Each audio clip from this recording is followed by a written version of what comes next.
Hello दोस्तों, स्वागत है आपका मेरे इस सैनिक समाचार चैनल में।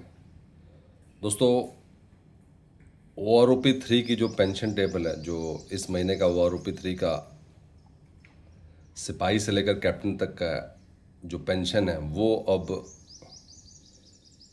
60% जो है DA के साथ, इस बार DR के साथ आपके अकाउंट में क्रेडिट होगी। और आप देख सकते हैं यहाँ पर इंडिकेटिव फिगर्स, जो कि अभी OROP 3 में जो बेसिक पेंशन रिवीजन है उस हिसाब से आपको जो है, क्योंकि अब जो DR है वो 60% हो चुका है। तो यहाँ पे देख सकते हैं रैंक वाइज जो है क्वालिफाइंग सर्विस, फिर OROP 3 में बेसिक पेंशन कितना है, और उसके साथ दोस्तों आप देख सकते हैं टोटल पेंशन 60% DA के साथ कितना बनेगा। तो यहाँ पर दोस्तों देख सकते हैं सिपाही में जो है OROP 3 के जो बेसिक पेंशन है वो 20,000 से 20,450 दोस्तों, जो ये रेंज है इसमें ऊपर नीचे भी हो सकता है, लेकिन अल्टीमेटली क्योंकि मई की जो पेंशन है वो आपको 60% DR के साथ मिलना है, तो उस हिसाब से अगर आप देखें तो क्वालिफाइंग सर्विस 15 से 17 साल में आप देख सकते हैं कि 32,520 से 32,720, जो ये 2% का डिफरेंस है, उसका आपके पेंशन में कितना डिफ़र करने वाला है। क्योंकि अभी 4 महीने का एरियर का ऑलरेडी क्रेडिट हो चुका है, तो इसका मतलब ये है कि जो मई की पेंशन है वो आपको कंफर्म है कि आपको बढ़ी हुई 60% DA के साथ आएगी। अगर आप नायक के केस में देखेंगे यहाँ पर, तो 17 साल नायक में 21,175, और यही आपकी टोटल पेंशन 60% के हिसाब से अभी 33,880। अगर हम हवलदार की बात करें यहाँ पर दोस्तों देख सकते हैं, तो ये जो भी 2% का जो डिफरेंस है, ऑलरेडी जो 4 महीने का एरियर आने के बाद से अब ये तो कंफर्म हो गया है कि पेंशन में जो है बढ़ोतरी, और जो ये 2% की बढ़ोतरी वो कंफर्म हो चुकी है। हवलदार रैंक पे आप देख सकते हैं 20 साल में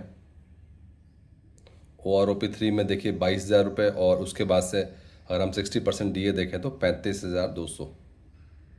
उसी तरह से आप दोस्तों देख सकते हैं नायब सूबेदार के केस में भी 24 साल जिनका टेन्योर है उनके लिए जो है 42,880। दोस्तों ये जो मार्जिन है ज़्यादा बड़ा मार्जिन नहीं है। आप देख सकते हैं जो आपको पहले अभी तक जो आपको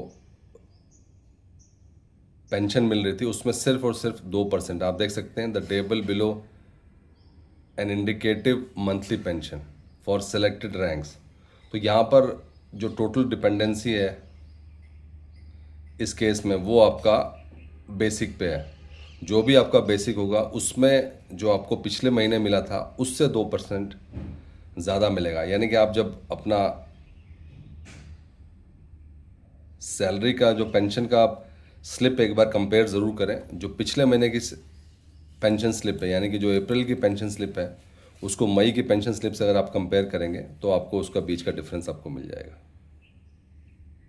दोस्तों इसको एक बार ज़रूर चेक कर लेना, क्योंकि इस बार की जो पेंशन है वो बढ़ी हुई आएगी, तो कंपेयर करना बहुत ज़रूरी है कि जो पिछले महीने की जो पेंशन थी और इस महीने के पेंशन का डिफरेंस होना चाहिए। इसके साथ साथ दोस्तों अन्य मुद्दों पर इक्वल MSP और बाकी अन्य पॉइंट्स पे भी 8th पे कमीशन में जो एक्स सर्विसमैन है, जो पूर्व सैनिक है, उनके लिए रिकमेंडेशन भेजा गया है, और उस पर भी जो है लगातार काम चल रहा है। लेकिन जो चीज़ें कंफर्म है कि इस महीने आपको इसका बेनिफिट मिलने वाला है वो है आपका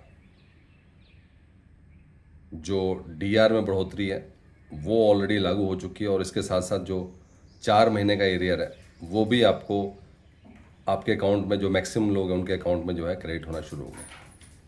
8th पे कमीशन में दोस्तों लगातार मीटिंग चल रही है, और ये मीटिंग जो भी सेंट्रल गवर्नमेंट एम्प्लॉयज़ यूनियन के अलग अलग मुद्दे हैं उनको लेकर चल रही है। दोस्तों ये थे आज का इम्पोर्टेंट अपडेट। मई की पेंशन में जो इंक्रीज़, जो आपको बढ़ी हुई पेंशन मिलेगी, और साथ ही साथ दोस्तों आपको जो अभी 4 महीने के एरियर का मैक्सिमम लोगों को भुगतान हो चुका है। अगर आपको जो है अभी नहीं आया तो एक बार अपना जो अकाउंट है उसको ज़रूर चेक करें। अगर वीडियो पसंद आए तो उसको लाइक कीजिए, शेयर कीजिए, और सब्सक्राइब करना ना भूलें।